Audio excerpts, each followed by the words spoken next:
Hello, friends, and welcome back to another episode of the Performance Mindset Show. I'm your host, Amy Calandrino, CEO of Beyond Commercial and author of the book From Perfect to Real. This show is all about leveling up in business, real estate, leadership, and life by shifting how you think, grow, and lead. Each week, I bring you real conversations with top performers and mindset experts who are building big lives on their own terms. If you're ready to ditch perfection, trust your path, and grow with intention, you are in the right place. Be sure to subscribe, and let's get into it. Today, I have with me Tyler Carlson, who's co-founder of Resquared, which is a marketing automation platform designed to streamline the prospecting process of commercial real estate professionals. With a background that is steeped in tech startups, Tyler's journey began with the sale of his first business during his college years. He later led a prop tech startup to surpass 7 figures in SaaS revenue. At Resquared, Tyler focuses on optimizing the entire customer journey from initial contact to closing deals and ensuring customer success. And Tyler knows that I had way too much pre-workout this morning. So everyone who is listening or watching, watch out. Buzzing like a bumblebee. Yeah. So I'm so excited. I've really enjoyed interacting with you and your team. And we just most recently saw each other at ICSC. So I want to kind of just jump into things. You sold your first business in college. What drove you to start that venture, and how did that experience shape your approach to business today? Yeah, well, happy to be here. And your energy is contagious, and I had my ghost in me earlier too, so got the buzz going myself. So yeah, a little background in terms of the light bulb moment for the business that we sold in college was. I thought I was going to be an orthodontist. So, I don't know if anybody listening has gotten their braces before, but like, what does the orthodontist do? Absolutely nothing. Like, puts a mirror in your mouth and is like, give me $5,000 or whatever, So my plan was to start the Hooters of orthodontists was the idea that I had. Probably not the best idea, but anyways, I took all these pre-med classes. And was into selling vintage hats. So I'm big into like vintage clothing and stuff. And to answer your question directly, of the light bulb moment for the business that I sold in college was I was about to take a Bio 2 exam, and I was in a big hall at Florida State, and this guy was walking around with like a big stack of cash. I was like, "What are you selling, man? Like, what you got going on here?" And he's like, "Oh, I'm selling study guides." And I was like, "Oh, what do you mean?" And so back in the day, you could use this tool called Blackboard to send an email to everybody in your class. So I'd be like, "Hey, class, the test next week for bio or for metabolism or whatever, I'm going to be at Strozier Library. Let's go meet up." And long story long, I'm obsessed with customer service and the experience. And so the product was not working for Safari. And so like I was having issues with, the Blackboard emails going out. And so finally figured that out. And then I got an email from someone selling a study guide. I was like, "Oh, competition, what's going on here? Oh, wait, there's a platform I can use to sell the study guide so I don't have to sit in the library all day long." So that was the light bulb moment, was the platform used to sell the study guides. I ended up emailing the business, the founder, and said, "Hey, I'm using your product right now. We should work together." He ended up going to FSU. We became business partners. I was his top selling study guide seller in the whole country. And then we built that business up and sold it my last semester of college. And I dropped out of school, and my parents weren't too happy about it. But that's a whole nother story. It's so interesting. I listen to a lot of Gary Vee, and I know nowadays there's just a lot of opinion on whether college is worth it or not. And I think it really depends on what your degree is, what you're looking to do long term. I think also just having a bachelor's is not like necessarily enough, and something you have to do another. So then do you even bother? It was interesting. I was at the gym earlier today, and I think there's like an assumption that you don't just do an undergrad now. And you're like, well, did you get your, did you get your post? What is it called? What is it? Post? You know better than me. Post something. whatever. Yeah. Did you get your master's at Rollins or did you get your undergrad at Rollins? I'm like, I only got an undergrad. So like, it's like, so it's interesting. I mean, but I learned way more through just work experience than I ever did really necessarily at college. It was just, I was fortunate to have the opportunity to go to college. So I went to college and I wanted to do that, but it's interesting. What are your thoughts on that? I mean, I have two young kids, and I think that I think it's very situational where, in a lot of ways, college can become like who can memorize the best, and so I think that at the end of the day, it's all about like the experiences around it. And so I think there's something special to be said about, the limited responsibilities and the friendships and all that. But, you're talking to someone that dropped out with like 4 credit hours or something, left. So it's not like I had a lot of credit. And I've always been kind of anti-authority, always gotten good grades without having to really go to, above and beyond. So I think college and just education in general needs to be flipped on its head to be more experiential and more kind of apprentice-esque and Yes. real world than who can memorize the best. Like I could still tell you, goodness gracious, Father Franklin did go by picking pumpkins to prepare pie, and that's glycolysis and all of the different chemistry, whatever's, and it's like, why do I memorize that? That's just a waste of my brain. So that's my short answer is it needs to be disrupted, and I definitely won't be pushing my girls to go to college, but I will be pushing them to learn with real experience.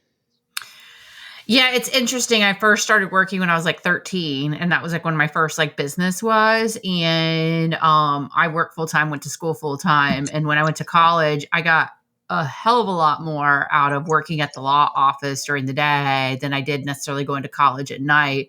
It was, it was it was a grind. And, I'm appreciative again of my, of my education, the people I met there, I'm good friends. Like you said, it's the experience. But as far as like learning, I'm glad that there's a lot of colleges now pushing people to do more internships and get out there and teaching them more about like presenting themselves and those kinds of things. Actually, I feel like my high school did that more than I ever got in college. Like we had the best college and career center like that, like prepped us, but not so much in the college. It's interesting. It is Yeah. interesting. Yeah, I think they're slacking on that for sure. And there's a lot of opportunity to make it real world, would be my 2 cents, in terms of if you want to be a dentist, go volunteer to work with a dentist and learn if that's what you actually want to do. You want to be a lawyer, maybe you should go get to know a lawyer before you waste 10 years of your life, so there's a lot of life experiences I got out of college that were indirect from college itself. Mm. So after your initial entrepreneurial success, you ventured into tech startups. What attracted you to the tech industry, and how did your previous experiences influence your transition? So when I dropped out of Florida State, I was living in hotels with my wife, who was my girlfriend at the time, and so didn't want to tell my parents, that I had dropped out. I actually have a picture of me shaking the dean's hand for graduation because I walked early, and so to answer your question, how I got into tech was actually a little bit of a roundabout way where I met a guy at Florida State that had patented a trash bag. It's like a better version of a trash bag. And so I started working with him. I won't bore you with that whole story, but basically he wanted to like manufacture the bags, which was a bad idea. We should have just licensed it. But he, owned more equity than me. And so my voice was limited in that. And so I would be sitting in my apartment, once we eventually got an apartment, folding these bags manually as like samples to send to people. And so I remember watching, Shark Tank and folding these bags and, meeting with entrepreneurs in town and stuff. And I think something that they taught us, which I'm sure get to the whole Y Combinator thing, but something they taught us in Y Combinator is like to not underestimate your network. And I think that like for me, being in Tampa, there's a lot of wealthy people in Tampa, but it's a lot of like old money. It's not a lot of like new money tech, stuff. And so anyways, I met with these, my buddy from way back in preschool, his name's Hannibal.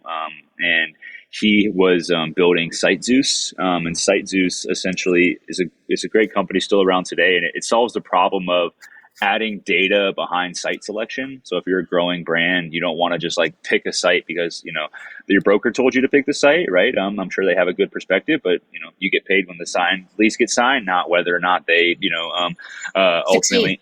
They succeed, yeah. So you got to, kind of do your own homework, I think, to be fair. And so getting that whole experience helped me learn how to sell, 7-figure deals to Subway and Burger King and, all those big guys.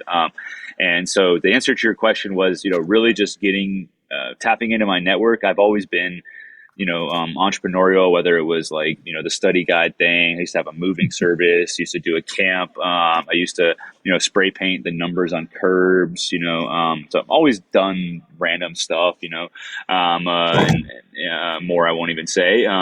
But I think that the way I got into tech was, through kind of an old buddy that I went to school with, who I would say we were more like acquaintances than like best friends. And now I would consider him like one of my good friends.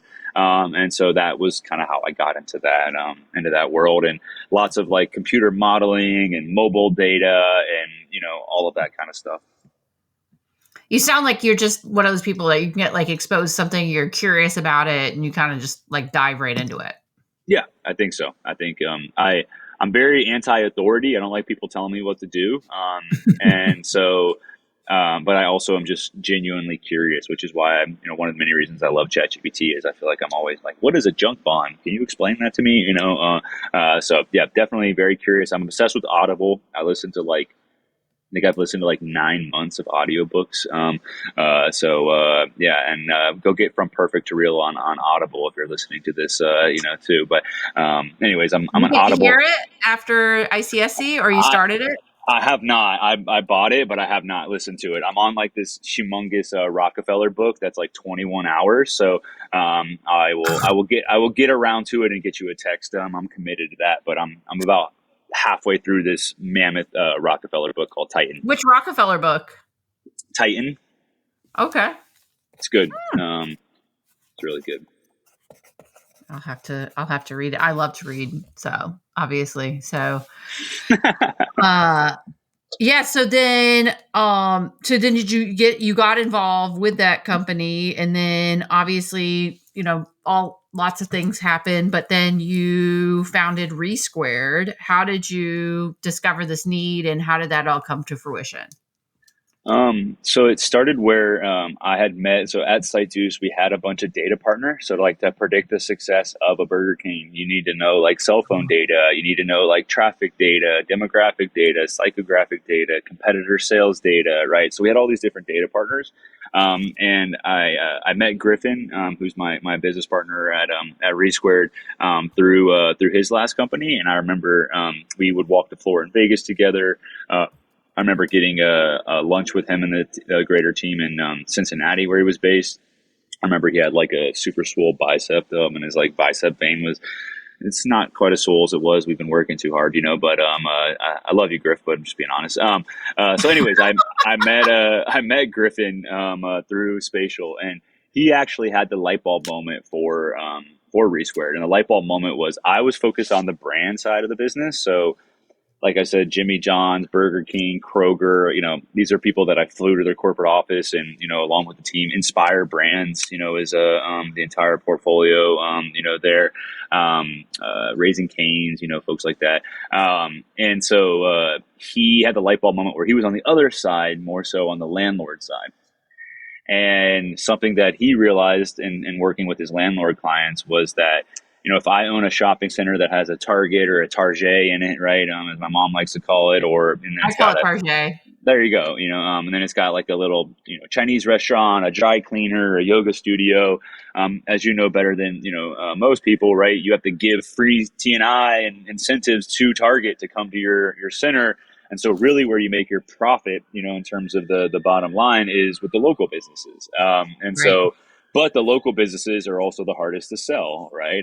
Finding their contact information, getting a hold of them, et cetera. And with all the respect in the world to the brokerage community, if you have a 50,000 square foot box or a 2,000 square foot box, which one are you going to put more energy into, ultimately at the end of the day, with the incentive around the dollar and the commission, and so not only is it annoying to sell these people and is it difficult, but you don't get paid as much, and so how can we make it easier? And that was the light bulb moment. And that was in 2020. So like within months of when COVID started. And so the timing was, great because you couldn't canvas, you couldn't physically go visit businesses, right? And so he reached out to me in like around April or so of 2020. But I'm, very loyal to, the company I was with at Situs. And so we had all these big contracts coming up. We had all this, so I essentially just worked over the midnight oil with Griffin and I and founding together through the end of 2020. And then we launched officially in January of 2021. And we went through Y Combinator at that time as well. So we got into Y Combinator in November of 2020 and then officially launched in January of 2021. So that was the light bulb moment behind the company was, selling to small businesses is painful, and how can we make it easier, not only with the contact information, but with the tools and the messaging around it. It was interesting. I had a showing today. I do actually have a number of owners that have spaces that are like 1,500, 2,000 square feet, those kinds of things. And they really do lend themselves to small businesses. So Resquared has been really helpful for that. But I was doing a showing today. The interesting part is if that business can thrive in one location, then generally they have the secret sauce to, if you could do one, then you can do two, then you can do three.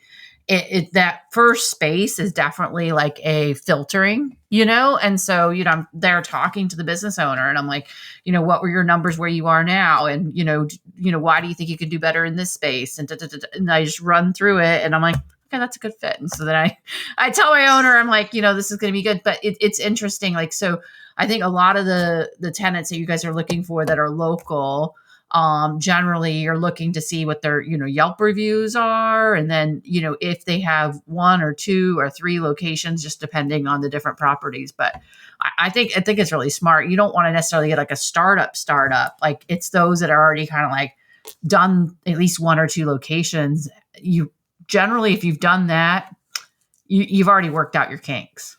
I think you're absolutely right. And I remember hearing several, I'm sure you've experienced this, right? Where you get a sign call and somebody's like, hey, I'm looking to open a coffee shop. And then you're like, oh, I have a coffee exclusive. Sorry, you can't. Oh, actually, I'll do a pet groomer. It's like, wait, you're going to go from coffee shop to, this is probably not a quality operator. So yeah, you have to have a physical presence already in order for us. And one of my favorite mantras in life, which is how I explain, our company to, like my mom who knows nothing about CRE or anything, is like, if you chase two rabbits, you catch neither.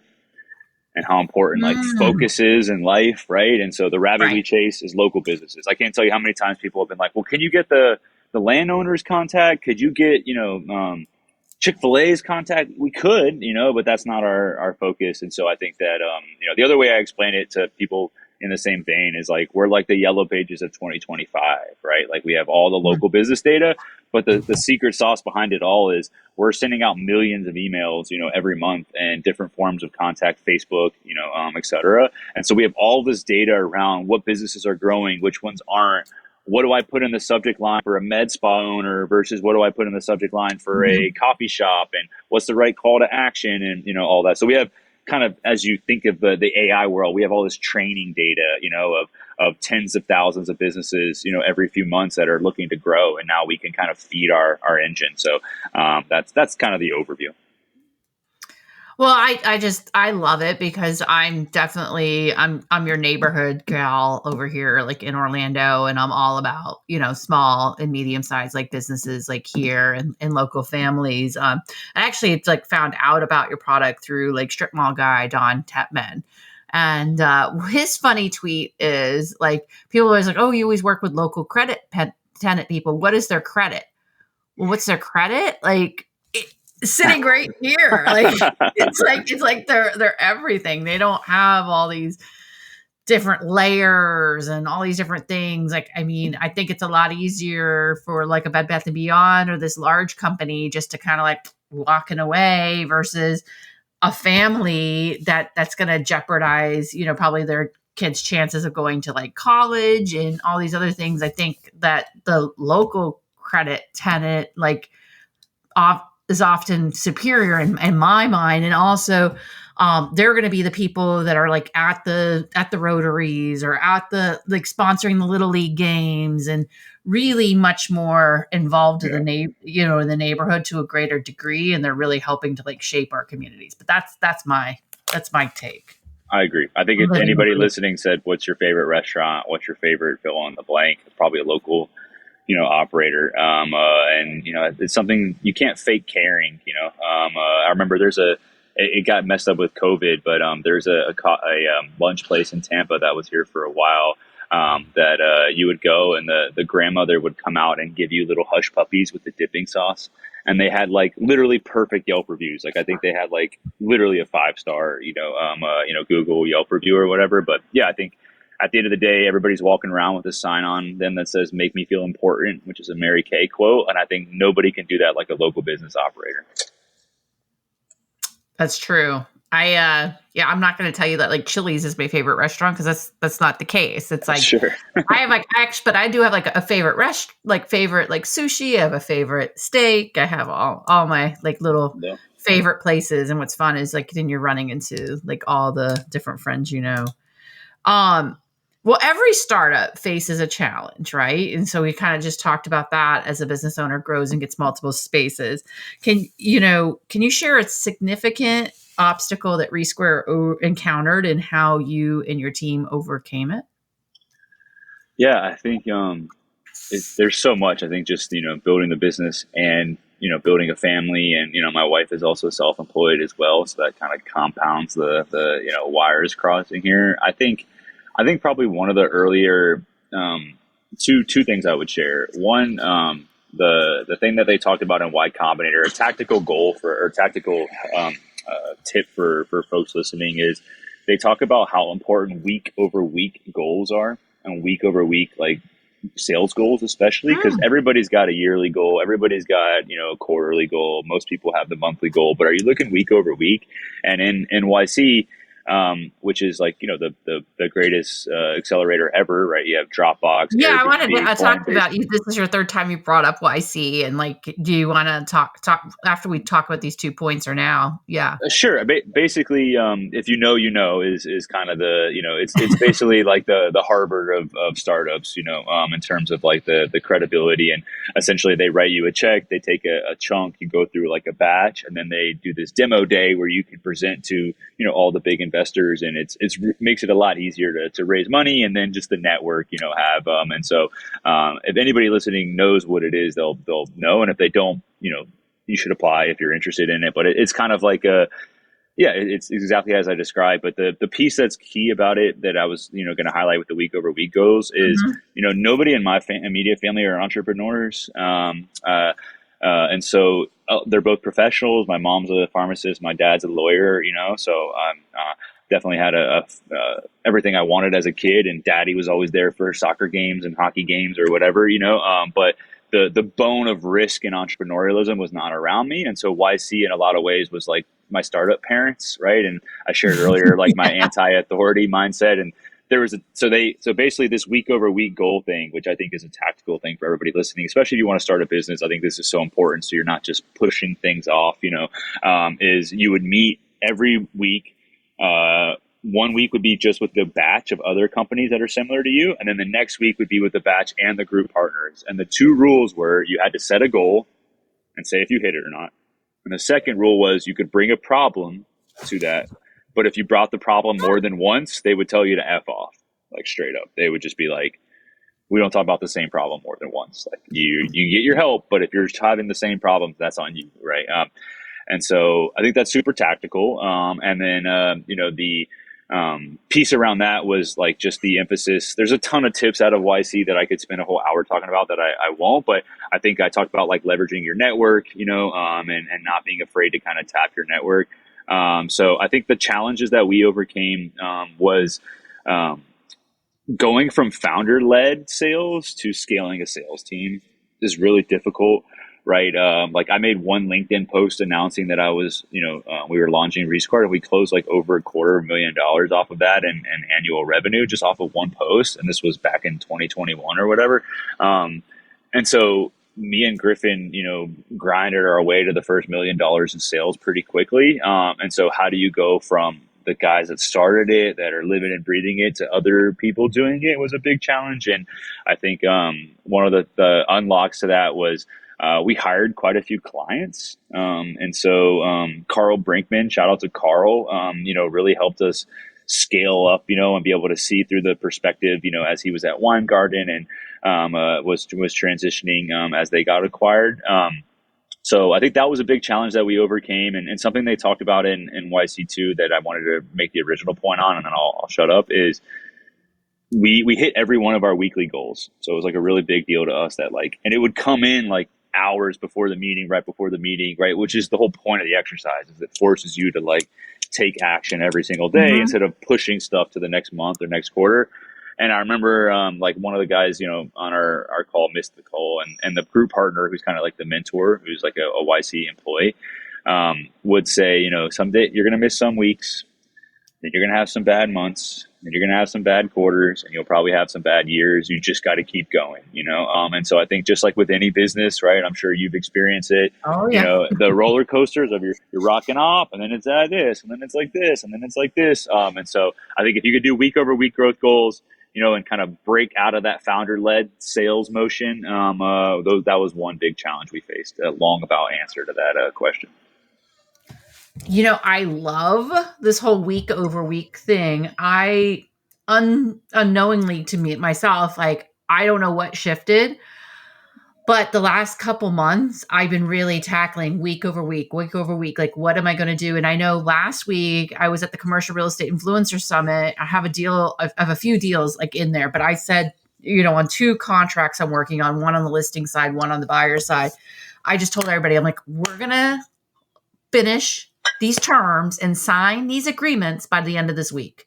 And I said that on Monday, Tuesday, and I just kept working these deals in between speaking and putting together this whole conference. Finally got to the end of the conference on Friday. We haven't even sent the DocuSigns out, but I've already prepared everybody. We're going to sign these agreements. So I hammered out the last few details, and literally while I'm drinking a margarita, eating chips by the pool at the Commercial Real Estate Influencer Summit, I sent out one, and it got signed at 12:39, and then sent out the other one, and it got signed at 1:19. And my friends are sitting there in pool chairs by the pool. They're like, how did you do that? And I'm like, I just the last, several weeks, I've been just okay, what are my big, I know they say pick 3 things. I have too many things going on to just pick 3 things. What are the big deals I'm going to work to move forward? What do I definitely want to accomplish by the end of the week? What do we need to do? And then I kick off my week each week on Mondays with my assistant and my project manager, and what are we definitely going to tackle? And of course, I'm a much smaller organization than yourself, but I love that week over week kind of mindset, I guess, because I think, we give ourselves too much rope, and, we hang our, we just we give people too much time. And I think, with business and technology nowadays, even if you're working with large, you should be able to move more nimbly. I mean, there's no reason for things to take as long as they do. And like I said, I'm in California. Other people were all over the country, and I had people in multiple states, and I'm emailing everything, and somehow everybody signed their DocuSign That's within so minutes. Cool. I bet that margarita tasted extra good too after they came through. It did taste extra good. So now I'm just going to close these deals, which I now handed I use a transaction coordinator to keep track of all the mind numbing coordination and all the things that have to done to then land the plane. Makes sense. But anyways, I like that week over week. I think that's really cool. To have those sales goals and look at that rather than giving yourself so much time. And we would celebrate every week too, where we would start it and be okay, it started super small. It'd be hey, this week we're going to buy a cocktail on the company card to celebrate if we hit it. And then it was okay, and then we would FaceTime each other. So I'd be with my wife, and Griffin would be with his significant other, his fiance and wife. And we'd be we did it, bro. And we'd cheers and, have a good weekend. And then it was an appetizer, and then it turned into dinner. And, it was just really fun to celebrate that, and because you got to have that momentum, for anything in life, whether it's fitness or business or, personal stuff. So anyways, the week over week stuff is helpful, and sounds like you're living it. Well, and celebrate. Yeah. I might work some on Saturday or Sunday and carve out some time when my kids are napping or dead time. I do a lot on the weekends that are super fun, but one thing I keep my Friday night sacred. I try my best to keep it, and then really reflect on, the progress I've made during the week, and, kind of I kind of close that chapter. And then if I'm working over the weekend, it's generally preparing and getting organized for like the next week to hit it with success. I think everybody has to Love find it. their flow and their energy and what works for them. Makes total sense. Love it. Love it. You talked a lot about customer journey in our conversation so far. How does Resquared ensure a seamless experience for clients from prospecting to deal closure? Yeah, I think the way that we do that is, so there's a term in the tech world called eating your own dog food, or, some people call it drinking your own champagne, but it's really, eating your own dog food. And it starts with like back in the day when they would release like Windows 95 or whatever. They would release it when they knew there was bugs, because then people would use it, point out the bugs, and it would be easier than their team fixing the bugs. But the idea of dog food is like you use your own product. And so everybody in the company is required to use our product on a regular basis. And anytime we have new features or functionality, we're all, ensured to use it. And so what better way to help serve a customer than to sit in their shoes and use it? And one of my dreams, which, I think we're making movement on right now, is, I don't know if you're familiar with how they do at Raising Cane's, where everybody has fry cook and cashier in their title. So, even I forgot I think his name's Todd Graves, the founder. So one thing that I'm making progress on is having everybody in the company forward facing to a customer, whether you're the engineer building the product or whether you're the marketing person or the salesperson, right? Everybody should be talking to customers. So those are some of the ways we do it. And I think, what we've really leaned into, especially lately, is, obviously we pay attention to our revenue and our growth, but one metric we're obsessed with is like the number of leads our customers are generating, and making sure that's going up and to the right. So a few ways are sitting in the shoes through dog food, talking directly to customers and serving them, and measuring the things that benefit customers. Yeah. It's interesting you're talking about Raising Cane's. I did not know the whole story of Raising Cane's until I heard I'm addicted to the School of Hard Knocks on Instagram. Love it. I don't think that doesn't count as doom scrolling, because You're learning. you're totally addicted to like a channel, but I'll watch those like all the time. I thought that guy was really cool. But what you're talking about, cross training your team to then also be client facing. I learned about that from my mother-in-law had a number of different flower shops. And so she was always about everyone in her store needs to be an assistant manager and have the ability to do what's needed to whatever the customer like needs. So whether you're generally just like a designer or the person that drives like the truck, the delivery van to deliver the flowers, if someone steps out for break, because it's a small organization, they need to be able to interface with the client, deal with any concerns that come over to the phone, and all those kinds of things. So I definitely agree with like Raising Cane's model and other people that you have to empower your team, and you don't want these one-dimensional employees, anymore. I mean, clients have very high expectations nowadays, and there's a lower threshold of patience, I think. I agree. And I think the key too is feeling it, right? Because I think there's a lot of people that will you might read the customer reviews, or you might watch a recording, or you might read a transcript. But if you have to like say to Amy, hey, why are you having this issue? And you have to actually help the person. There's this famous story with the founders of Kayak would put a red phone on the desk of their engineers. And on the other side of that phone was customer service calls. And so the people that were building the product could hear, like, why is the login on that side and not that side? So I think there's something critical to be said of like, maybe the delivery guy for the flower shop could do a quick arrangement, but could he actually feel what it's like when the customer said, hey, you were late to my this and that, and that's what ruined my wedding or whatever, and like feeling that is the only way to truly grow. So I think it's a great example. Yeah.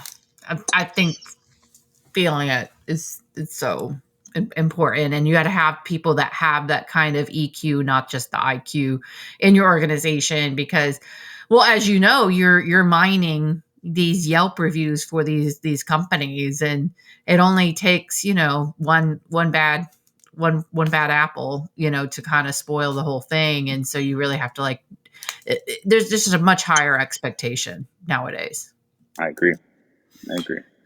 So, of course, my podcast is called the Performance Mindset Show. So I would be remiss if we did not spend some time chatting about mindset. So given the challenges and fast-paced nature of like startups, and then also, you're raising a family and all these different things, how do you maintain a performance-driven mindset? I think one thing I've come to figure out as a business owner and as a parent is nobody knows what they're doing. So those that say that know what they're doing know what they're doing, right? And our parents didn't know what they were doing, and our great grandparents didn't know what they were doing. They're just all figuring it out. So I think that to me, it's all about trying, like, self-confidence is just super important, and just having belief in yourself. And something that I think is a tactical thing that is a little bit corny, but I think is super important is, like, before you do anything, just take a second to like picture how you want it to go. Right. And so I think, coming into this call, I just took a second to be like, hey, I just want to not come off as like, used car salesman to buy our product. Like, I just want to add value and say what's up to Amy, and hopefully the audio works on the balcony, so even when I would like go get lunch with my grandpa, I'm like, I just want to, be present with my grandpa for a second. So I think it's kind of like, whether you think you can or you can't, you're right, but I also think that I would just add the founder life and building a business is like not butterflies and rainbows, and like this idea that like entrepreneurs have it so much better. I mean, I think you get out of life what you put into it, and I think your book speaks to this, right? And some of the challenges of the troughs and valleys here, and so just be careful what you sign up for, because I think that sometimes you might not want what you think you want. And so if you do want it, then it'll all be worth it. So I think in one sentence, I would just say, like, just be careful how you talk to yourself, and really try to look for the positive in things. And one tactical thing I would add is every time, and I'm sure this, has applied in your life too, Amy, is like when stuff feels really hard, like that means you're right there. Like, just keep going, like there's usually something on the other side. You've seen that like meme where the guy's like digging for diamonds and he like goes back up and there's like diamonds like right underneath it. It's like, just keep going, and I've experienced that in my personal life and my family life and the business life. When things are super hard, it's easy to give up. It's easy to walk out, from that situation. But the reality is you just got to keep going. And that's, I think, the key. So yeah, be careful of the language you use and how you talk to yourself, and just keep going. It's interesting you talk about that. One of my favorite clients, he really, really wanted to do another location in Winter Garden. That was like, he definitely wanted to have a space in Winter Garden, and we finally found a site and it was already under contract. And I said, well, don't worry. I wrote like a whole love letter, put together a whole package, and put together a this whole super detailed thing. And I think it was right around like Thanksgiving timeframe. I remember I think we picked out our Christmas tree that morning, but I wanted to get it out. I wanted to have it because you never know what's going to happen, because I really wanted to have him, have that property if there was a chance of having the property. Needless to say, it did fall apart. And then we did have the property. Now we're working on developing it now, but it's interesting that, talk about the diamond example. The guy that fell out of contract, I ended up finding out I knew him. And he's like, I wish I would have bought that property. He didn't realize how good of a property it was. Then I ran into someone else that was looking to, but we're selling condos, and then wanting to buy one of the condos. Like, I wanted to buy it, but then they told me it was already under contract. So I didn't put in a backup. And it's like, if you want something to happen, put like that little extra effort in and like think positively, about it. And then, if it's meant to be, it's going to happen. Right. But a lot of people are like, they'll hear that something's under contract or something's not available. And then they're just like, oh, well, and I'm just like, well, I want to be first in line if that doesn't work, and that's not the only time that's happened. And so the other example I use is like, I love to golf. Anyone who's on my Instagram knows this. And, and a big thing my coach always told me is like, you visualize your ball, like where you want it to go and like how you want it to go. You don't like look at the water in front of you, because if you focus at the water in front of that is where your ball is going to go. So true. Visualize the success like you talked about. And I think we've had a great, conversation today. It's been like awesome. And I can't wait to, I got to hit you up in Tampa sometime or vice versa. We got to hang. Yeah. Pick a good local spot, maybe some margaritas, can flow. Plenty of good options around here. Actually, the Mexican food could be a little better in Tampa, but there's some good options in general. So, better food in Tampa. Yeah, just like that like hole in the wall Mexican spot is missing, like there's some good kind of like higher end, but just like the good, bona fide, but not too bona fide, spot. Oh, I know what you're talking about. Yeah. You know what I mean? Yeah, we don't really have a lot of that like in Orlando as much. Yeah. There's not as many there's some really good Italian. Our Italian mom and pop scene is like so good. Yeah. So no, actually I'm gonna be in Lakeland this weekend actually. So nice. And I'm debating on whether I go into Tampa Friday night or if we just stay in Lakeland. Lakeland is pretty cool. So if anyone hasn't been to Lakeland, Florida, it's a vibe. So yeah. Sounds like a win-win. No, I love what you're doing, and I think something about this industry is like the genuine people in any industry shine, and I think that you're you doing this podcast to help people and also help the people that you're talking to, and sharing your story with your book, I think is so cool. And so it was fun seeing you all fly at the gala or however you pronounce it. My wife's always correcting me on that. And excited for you continuing to just make an impact. Gala. We're gonna have to ask everybody like which way do you say it? Yeah. When do I say that I went to the gala? I say gala in Tarjay. Is it supposed to be gala or gala? I think it's gala too, but I don't know, maybe between the angle of the photos I take and the way I pronounce the gala, I usually do that, the opposite way I'm supposed to.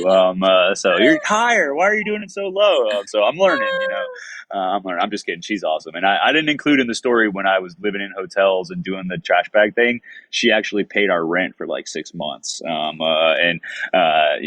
So she's I'm completely joking. She's definitely the better half. But really enjoyed talking with you, Amy, and grateful for the opportunity.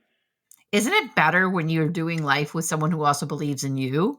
Not just that you got to believe in yourself, but like having like a life partner who believes in you. I think that's like you really are the energy that you are around. And so that's like been an amazing part of the podcast to be able to connect with people like you and who feel that same like way. So it's been really cool. So how do people get a hold of you if they want to chat with you? Is it Twitter or LinkedIn or your website? What works best?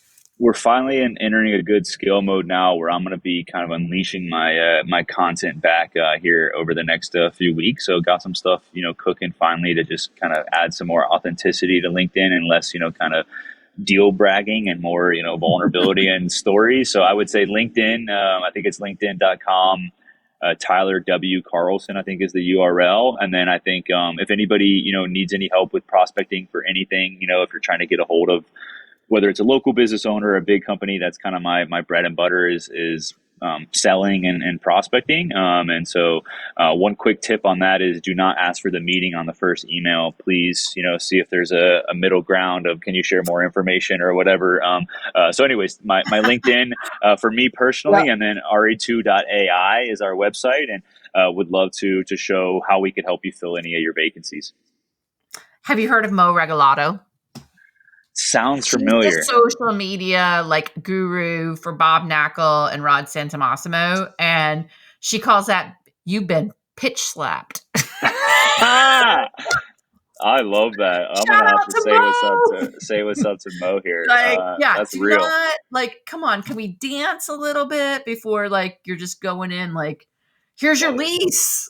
Yeah. Thank you for replying to my Resquared email. I'm attaching your application. I don't want to talk to you. Like, no, you can't do that. It's a little bit of a dance. So, yeah. Pitch slap. I like it. I think that's spot on. You're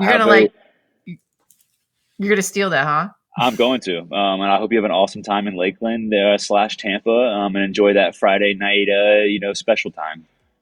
Yes. Well, this has been great. And so I want to thank my listeners for hearing our latest episode of the Performance Mindset Show. If today's episode gave you something to think about, share it and subscribe so you don't miss out on what's next.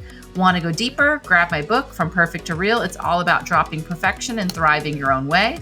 You can also connect with me at beyondcommercial.com or amycalandrino.com. Until next time, stay grounded, stay growing, and keep showing up for you.